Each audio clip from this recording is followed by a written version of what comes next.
like an attacker. Think like a terrorist. Put a hat on that says terrorist on it. So much of it used to be about reaching out, making friends, establishing good relations.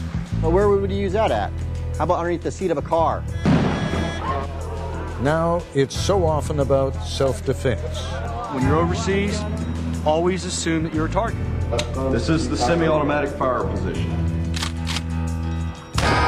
About survival. Actually being able to come back in one piece, quite frankly. What you do in that first few minutes. Do you think you'll ever be in a situation where you'll have to use what you've learned in this class? Well, I hope not. And isolation. I've personally made a promise to people that I wouldn't leave the green zone. Tonight, Fortress America, diplomacy for the foreseeable future.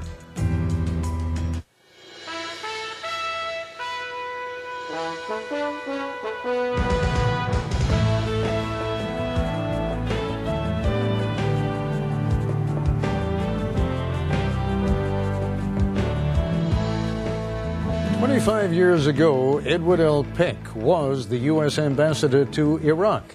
He now raises an interesting question. What, he asks, will be the function of an American embassy in a country which is run by America? This embassy, he says, is going to have 1,000 people hunkered behind sandbags. I don't know how you conduct diplomacy in that way.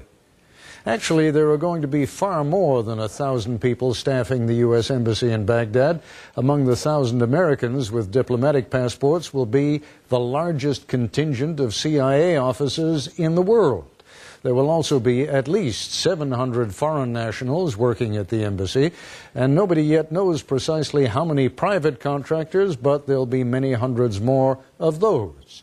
There will, in other words, be at least as many Americans working for the new U.S. Embassy as there were working for the now defunct Coalition Provisional Authority. With every indication that the number of U.S. troops in Iraq is going to go up before it comes down, it seems fair to say that the American presence and Washington's influence in Iraq will remain undiminished.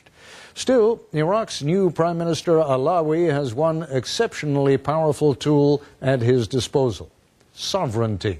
He has the U.S. government's commitment on that, and if, over the next few months, the U.S. military or the U.S. Embassy push him and his new colleagues a little too hard, flashing the sovereignty card in public should provide quite a bit of leverage. Whatever happens next, an indicator of just how complicated life is expected to be at the new U.S. Embassy is going to be the presence of at least one staff psychiatrist. Here's more from ABC News correspondent David Wright in Baghdad. The arrival of a new ambassador is rarely a news event, but when America's top representative arrives in a country where many say America calls the shots, it's a big deal, and today the cameras were close at hand. I bring greetings from President Bush and from Secretary Powell. The Honorable John Demetris Negroponte presented his credentials today to Iraq's interim president, a man who will in many ways be his junior partner.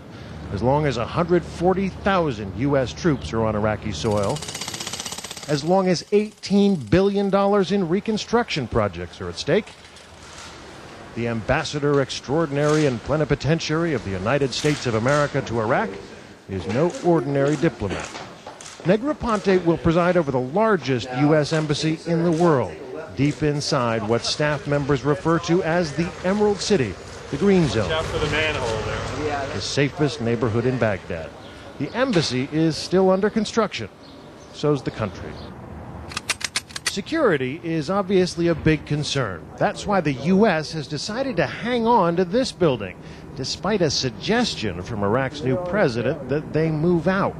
The Republican palace was built for Iraq's rulers, and officials in the new government had hoped to move in there themselves.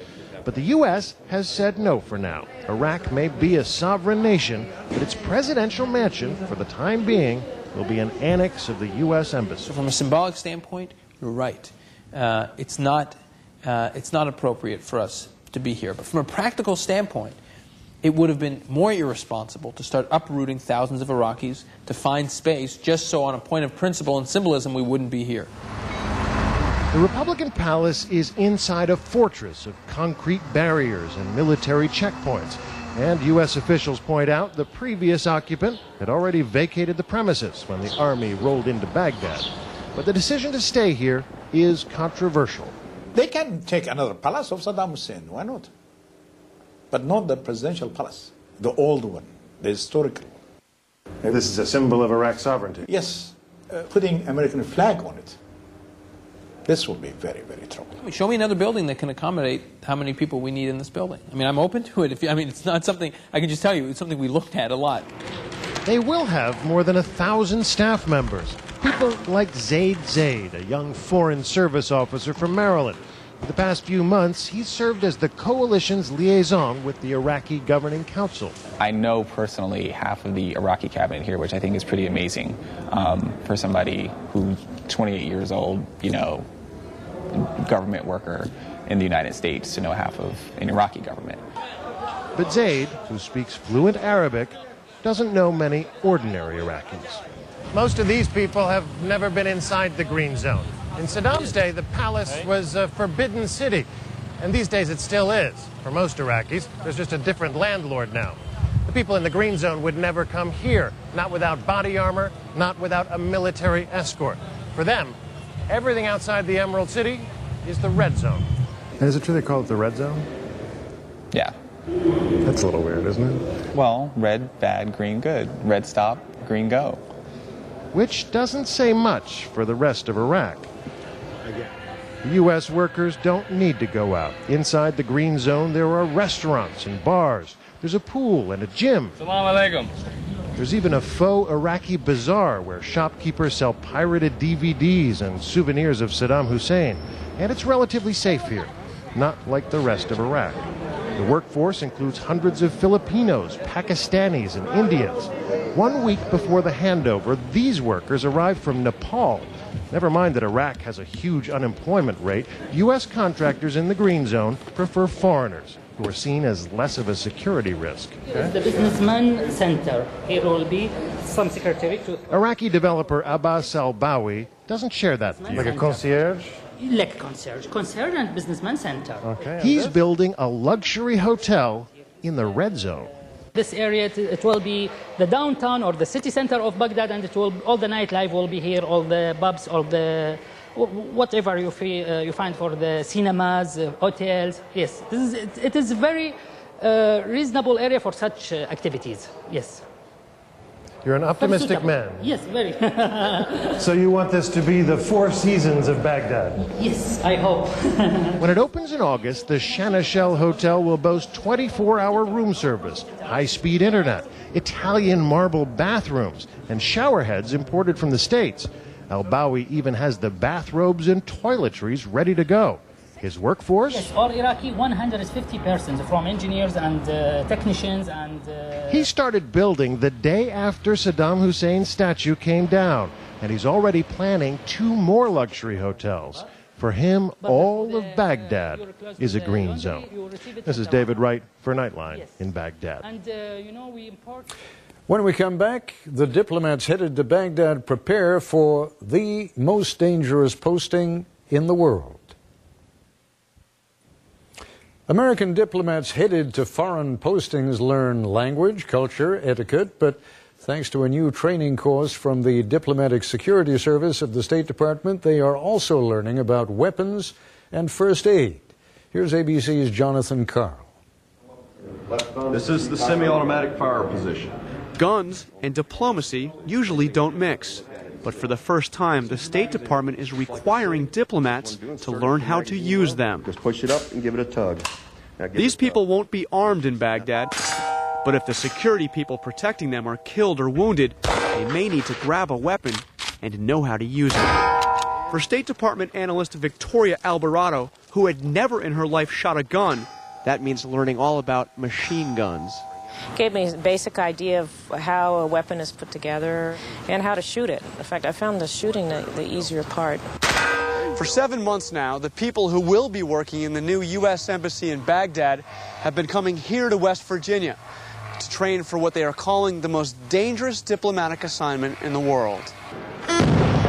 Learning about bombs is a big part of the week-long course put together by the Bureau of Diplomatic Security, including the improvised explosive devices, known as IEDs, that have killed so many in Iraq.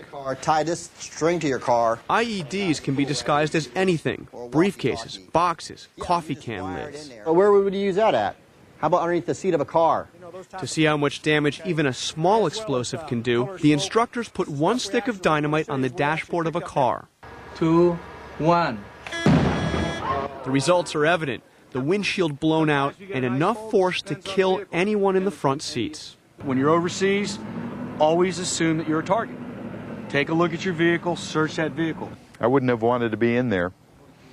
I think I'm going to check out my vehicle every time before I go in it. The people taking this course come from throughout the federal government.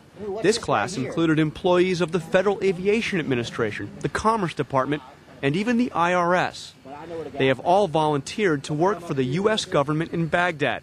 I want you to think like an attacker. Think like a terrorist.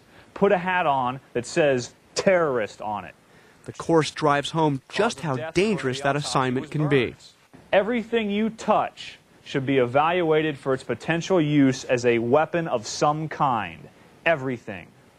Pens, pencils, cups of coffee, cell phones. I don't care. John Kerchek works for the FAA and is going to Iraq to help rebuild the air traffic control infrastructure. He says he isn't scared, but he does have one goal. Actually being able to come back in one piece, quite frankly. So a very simple result. I want to come back. Stephen Atkinson has been working for the FAA in the United States for 30 years. Most recently, he's been managing the air traffic control tower in Oklahoma City. Now he'll be doing that in Baghdad. Are you afraid? I mean, you're going to one of the most dangerous airports in the world. No, I'm really not. I think some of the things that they've taught us here in this school, certainly all of us would say has heightened our awareness, taking some responsibility for our own security.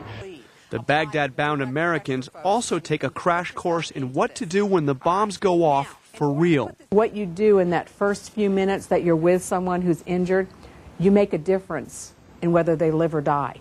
Among the students in the class, Ambassador John Negroponte. What you want to do is you want to take your bandaging, you want to put direct pressure right over the end of the stump. You want to go for that pressure point and you want to elevate. This is not an academic discussion. The class hears from Paula Weichel, who was in the Al Rashid Hotel last October when it was struck with rockets. The rocket hit and blew a chunk of concrete over the ledge, over my head, to take out the arm. She went through 12 surgeries, and she has limited use of her arm. She credits the training for saving her life. I don't think I would have my arm today if I didn't have this class. I would not have known what to do. Now, 8 months later, she's back at work at the State Department. It was so nice to meet you. Where are you working now? They've got me in recruitment. Paula won't be going back to Iraq. Negroponte has already arrived. Do you think you'll ever be in a situation where you'll have to use what you've learned in this class? Well, I hope not. But I think for all of our employees who are going out there, it's important that they have a certain degree of preparation. I think this course is an excellent course in that respect. I think it also conditions people to thinking about what if. Terrorists have targeted leaders of the new Iraqi government for assassination and anyone trying to help them. Clearly, people that work at this embassy will also be a target. Well, we're taking every possible precaution. Our people will be operating in an environment that we will do our best to secure as best as we can, and we will not be asking our people to take unnecessary risks. From the ambassador on down, these people will be going to Iraq without their families. They are not allowed to come. For Victoria Alvarado, that means leaving behind a husband and 3 children. I think there are a lot of people like me that are going. They need people. It might sound naive, but I want to do my part.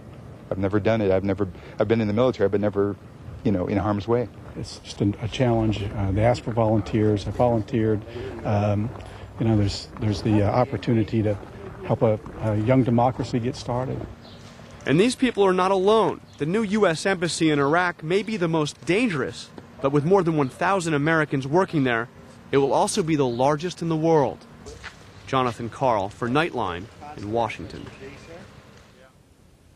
When we come back, U.S. embassies around the world go from open door to concrete barriers. My Nightline colleague John Donvan and I were talking earlier about what a different image U.S. embassies used to project. You were telling me, John, about a moment in Czechoslovakia. It was 1989, Ted. The communists were still in power, and I was walking the streets with our interpreter, who was a middle-aged woman, who was a mother, and also a dissident. And we came to a street that was one terraced level above the U.S. Embassy below. The flagpole came up to about our eye level, and we stood there staring at the American flag, and she paused and said to me, "You have no idea how much this flag has meant to us over the years. It has really been for us a symbol of hope." And of course, it wasn't just the flag. It was the American embassy that the flag flew over. You can call embassies just buildings in real estate, but they are much more than that.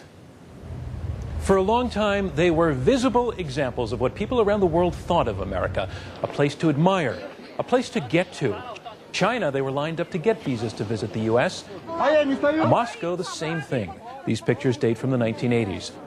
There were places like Tajikistan, newly independent from Moscow in the 90s. The first embassy in Tajikistan was set up literally in a hotel room.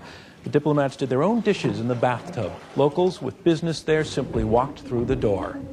That, hard to believe now, was often the way it was. As documented in a new book, Building Diplomacy, most American embassies built in the last half of the 20th century were designed to create a feeling of openness. Many built literally with fronts of glass. They were placed in downtowns, public places, inviting the public in. Like the London Embassy. In 1986, the Dallas Cowboy cheerleaders showed up on the front steps, and the U.S. ambassador, a man named Charles Price, came out front and tried to squeeze into a helmet about 2 sizes too small. Just fooling around. That would be hard to imagine today. This is, unfortunately, with good reason. Beirut, 1983. The U.S. Embassy car bombed. Tanzania, 1998, the same thing. Nairobi, Kenya, same year, same day.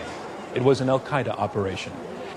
It's not as though there was some golden age for U.S. embassies that was free of strife. Working backwards in time, the new U.S. Embassy in Moscow, under construction in the 80s, was found to be so infiltrated with listening devices that the project was frozen for years. In 1979, the embassy in Tehran was invaded and hostages were taken and not freed for 444 days. In 1975, the embassy in Saigon, South Vietnam, which was fortress-like in its own way, turned into a panic scene on the day the U.S. pulled out, abandoning thousands of Vietnamese who wanted to come along. So embassy troubles are an old story. The new story is what's been lost as embassies go on a more defensive footing. What's lost is the welcome people once felt almost universally around the world at U.S. embassies. Take the case of the Nairobi embassy, the one that al-Qaeda bombed in 1998. As with many U.S. embassies before the attack and before budget cuts, there was an attached library and cultural center where local people could drop in and read books and magazines about life in the U.S. or even watch American TV news. Because it's in the middle of everything, you feel like this is a place I could walk in any time. And which it really was, as I remember it, you know. This is Akiki Kiza, who currently happens to be a summer intern here at Nightline, and who spoke up when we started discussing the story this morning to tell us what it was like at that old embassy.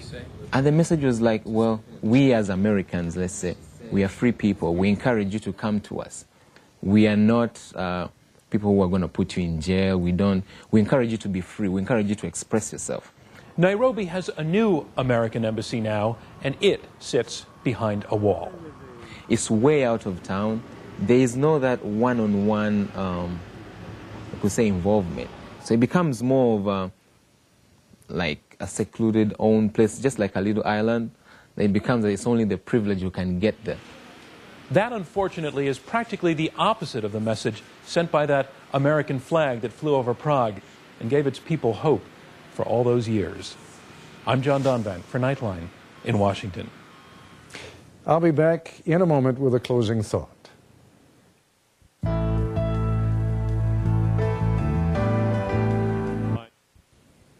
I'm not sure that U.S. diplomats have ever confronted a challenge quite like the one facing them in Iraq today. although Vietnam seems to come the closest. There, too, the U.S. Embassy was gigantic, with a massive staff that functioned largely behind guarded walls. Outwardly, the American ambassador deferred to the Vietnamese president and prime minister. But behind the scenes, he functioned like a Roman proconsul, all but running the South Vietnamese government. Those counseling patience and optimism in Iraq these days often point out how many years it took for the complete rehabilitation of Germany and Japan after World War II. They overlook one important difference. The rehabilitation began only after the fighting had ended, totally. What makes Iraq disturbingly similar now to what happened in